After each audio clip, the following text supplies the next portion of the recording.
सिंधी नओं नियम। यूहन्ना जे मुताबिक़ ख़ुशख़बरी। यूहन्ना अध्याय पहिरियों। वचन देह धारण कयईं। सृष्टिअ जी रचना खां पहिरियों ई वचन मौजूदु हुयो। वचन परमेश्वर सां गॾु हुयो ऐं वचन परमेश्वर हुयो। सृष्टिअ जे रचना खां पहिरियों ई इहो वचन परमेश्वर सां गॾु हुयो। इन जे द्वारा ई सॼी सृष्टिअ जी रचना थी ऐं जेको कुझु बि इन सृष्टिअ में आहे उन मां कुझु बि हुन जे बिना न रचियो वियो आहे। उहो ई जीवन जो स्रोत आहे ऐं हुन जो जीवन सभिनीनि माण्हुनि जे लाइ ज्योति खणी आयो। ज्योति अंधेरे में चमकंदी रही ऐं अंधेरो हुन जे मथां हावी न थी सघियो। परमेश्वर हिकु माण्हूअ खे मोकिली जंहिंजो नालो यूहन्ना हो। यूहन्ना ज्योतिअ जी गवाही ॾियण जे लाइ आयो ताकि सभु माण्हू हुन ज्योतिअ जे द्वारा विश्वास कनि। यूहन्ना पाण त उहा ज्योति न हुयो, पर उहो उन ज्योतिअ जी गवाही ॾियण जे लाइ आयो हो। उहा ई सची ज्योति हुई जेका हर हिकु माण्हूअ खे रोशनी ॾींदी आहे ऐं उहा जगत में अचण वारी हुई। वचन जगत में हो ऐं जगत हुन जे द्वारा ठाहियो वियो, पर जगत जे माण्हुनि हुन खे न सुञातो। उहो पंहिंजे द्वारा ठाहियल धरतीअ में आयो।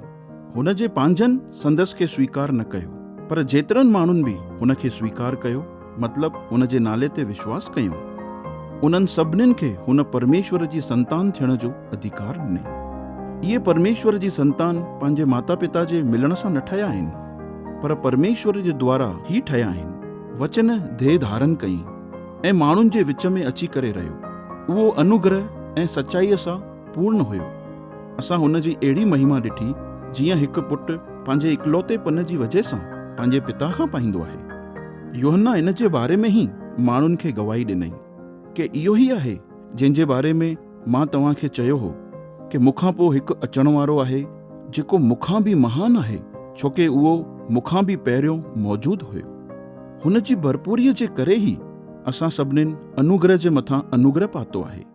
परमेश्वर व्यवस्था त असांखे मूसा जे द्वारा ॾिनई, पर अनुग्रह ऐं सचाई यीशु मसीह जे द्वारा मिली। परमेश्वर खे कंहिं बि कॾहिं न ॾिठो आहे, पर सिर्फ़ु इकलौते पुटु जेको पाण परमेश्वर आहे, उहो पिता परमेश्वर सां गॾु आहे ऐं हुन ई पिता परमेश्वर खे प्रगट कयो अथई। यूहन्ना बपतिस्मा ॾियण वारे जी गवाही। जॾहिं यरूशलेम शहर जे यहूदी धर्म गुरुनि यूहन्ना बपतिस्मा ॾियण वारे वटि याजकनि ऐं लेवियुनि खे इहो पुछण जे लाइ मोकिलियो कि तूं केरु आहीं, इन ते यूहन्ना उन्हनि खे इहा गवाही ॾिनई ऐं साफ़ साफ़ चई छॾियईं कि मां मसीह न आहियां। सो उन्हनि यूहन्ना खां पुछो त पोइ तूं केरु आहीं? छा तूं एलिया भविष्यवक्ता आहीं? यूहन्ना उन्हनि खे चयईं, न, मां एलिया न आहियां। वरी उन्हनि संदसि खां पुछो, छा तूं उहो भविष्यवक्ता आहीं जेको अचण वारो हो? यूहन्ना उन्हनि खे चयईं, न। तॾहिं उन्हनि यूहन्ना खां पुछो त पोइ भला तूं केरु आहीं? जंहिं असांखे मोकिलियो आहे असां उन्हनि खे छा जवाबु ॾियूं? तूं पंहिंजे बारे में छा थो चईं? यूहन्ना उन्हनि खे चयईं, मां उहो ई आहियां जंहिंजे बारे में यशाया भविष्यवक्ता चयो आहे। बयाबान में हिकु ॼणो वॾे आवाज़ सां चई रहियो आहे कि प्रभुअ जे लाइ माण्हू पंहिंजे दिलि खे तयारु कनि। जेके माण्हू यूहन्ना वटि मोकिलिया विया हुआ उन्हनि मां कुझु फरीसी बि हुआ। उन्हनि यूहन्ना खां इहो पुछो, अगरि न तूं मसीह आहीं ऐं न एलिया ऐं न ई उहो भविष्यवक्ता आहीं, त पोइ तूं माण्हुनि खे बपतिस्मा छो थो ॾीं? यूहन्ना उन्हनि खे जवाबु ॾिनई, मां त पाणीअ सां थो बपतिस्मा ॾियां, पर तव्हां जे विच में हिकु माण्हू बीठो आहे जंहिंखे तव्हां न सुञाणो। भले ई मां उन खां पहिरियों अची प्रचार करे रहियो आहियां, पर त बि मां इन लाइक़ु बि कोन आहियां कि हुन जे जूते जूं डोरियूं बि खोले सघां। इहे सभु ॻाल्हियूं यरदन नदीअ जे पूरब दिशा में बैतनिया गाम में थियूं, जिते यूहन्ना बपतिस्मा ॾींदो हो। परमेश्वर जो मेमनो। ॿिए ॾींहं ते यूहन्ना यीशुअ खे पाण ॾांहुं ईंदे ॾिसी करे चयईं, ॾिसो, इहो माण्हू परमेश्वर जो मेमनो आहे जेको जगत जे माण्हुनि जो पाप खणण वारो आहे। मां इन जे बारे में ई तव्हांखे चयो हो, हिकु माण्हू मूंखां पोइ अचण वारो आहे जेको मूंखां महान आहे, छोकी उहो मूंखां बि पहिरियों मौजूदु हुयो। मां त पहिरियों उन खे मसीहा जे रूप में न सुञातो, पर हाणे मां इन जे करे पाणीअ में बपतिस्मा ॾेई रहियो आहियां ताकि उहो इज़राइल जे माण्हुनि जे मथां प्रगट थी वञे। यूहन्ना माण्हुनि खे इहा गवाही ॾिनई कि मां स्वर्ग मां पवित्र आत्मा खे कबूतर वांगुरु लवंदे ॾिठो आहे ऐं उहो यीशुअ जे मथां अची बीह रहियो।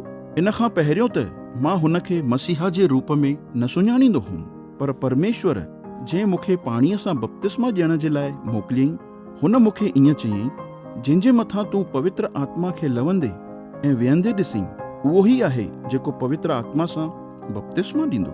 मां यीशुअ सां इहो थींदे ॾिठो आहे ऐं इन करे इहा गवाही थो ॾियां कि इहो ई परमेश्वर जो पुटु आहे।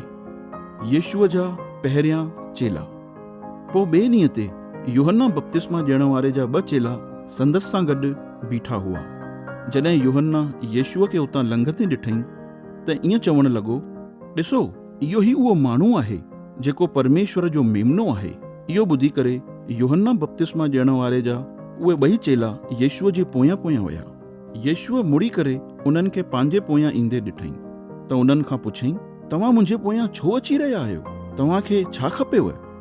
उन्हनि यीशुअ खे चयो, हे रब्बी, जंहिंजो मतिलबु आहे हे गुरु, तूं किथे रहंदो आहीं? यीशुअ उन्हनि खे चयईं, हलो भले हली करे ॾिसो।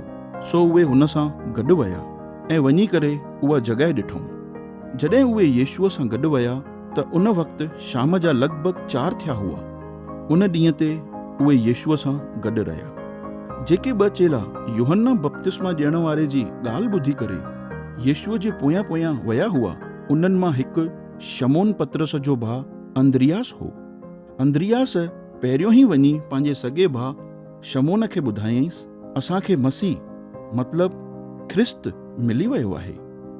अंद्रियास शमौन खे यीशुअ वटि वठी आयो। यीशुअ उन खे ॾिसी करे चयईंसि, तूं यूहन्ना जो पुटु शमौन आहीं, तूं कैफा याने पतरस चवाइजंदे। फिलिपुस ऐं नतनएल जो यीशुअ जो चेलो ठहणु। पोइ ॿिए ॾींहं ते यीशुअ गलील जे क्षेत्रनि न वञण जे लाइ पको इरादो कयईं। हुन जी मुलाक़ात फिलिपुस सां थी ऐं यीशुअ उन खे चयईंसि, मुंहिंजे पुठियां हलियो अचु। फिलिपुस बैतसैदा गाम जो रहवासी हो, जिते अंद्रियास ऐं पतरस बि रहंदा हुआ। फिलिपुस नतनएल सां मिलियो ऐं उन खे चयईंसि, असांखे उहो माण्हू मिली वियो आहे जंहिंजे बारे में मूसा व्यवस्था जी किताब में जिक्र कयो आहे ऐं भविष्य वक्ताउनि बि हुन जे बारे में लिखियो आहे। उहो यूसुफ जो पुटु यीशु आहे, जेको नासरत नगर जो रहवासी आहे। इहो ॿुधी करे नतनएल फिलिपुस खे चयईंसि, छा नासरत मां बि कॾहिं कुझु सुठो निकिरी सघंदो आहे? तंहिं ते फिलिपुस उन खे जवाबु ॾिनई, हल तूं पाण ई हली करे ॾिसी वठि। जॾहिं यीशुअ नतनएल खे पाण ॾांहुं ईंदे ॾिठईं त उन जे बारे में ईअं चयईं, ॾिसो, इहो हिकु सचो इज़राइली आहे, छोकी इन जे अंदरि कुझु बि कपट कोन्हे। इन ते नतनएल यीशुअ खां पुछईंसि, तूं मूंखे कीअं सुञाणी? यीशुअ उन खे जवाबु ॾिनईंसि, फिलिपुस, तोखे मुंहिंजे बारे में ॿुधाईं उन खां पहिरियों मां तोखे अंजीर जे वण जे हेठां वेठे ॾिठो हो। इहो ॿुधी नतनएल यीशुअ खे चयईंसि, हे गुरु, तूं परमेश्वर जो पुटु आहीं, तूं इज़राइल जो राजा आहीं। इन जे जवाब में यीशुअ उन खे चयईंसि, छा तूं इन करे तो विश्वास करीं कि मां तोखे इहो ॿुधायो कि मां तोखे अंजीर जे वण जे हेठां ॾिठो हो? पर तूं इन खां बि महान कम थींदे ॾिसंदे। हुन नतनएल खे इहो बि चयईंसि, मां तोखे सच सच थो चवां कि तूं स्वर्ग खे खुलंदे ऐं उन मां स्वर्गदूतनि खे माण्हूअ जे पुट जे मथां लवंदे ऐं उतां वापसि मथे वेंदे ॾिसंदे।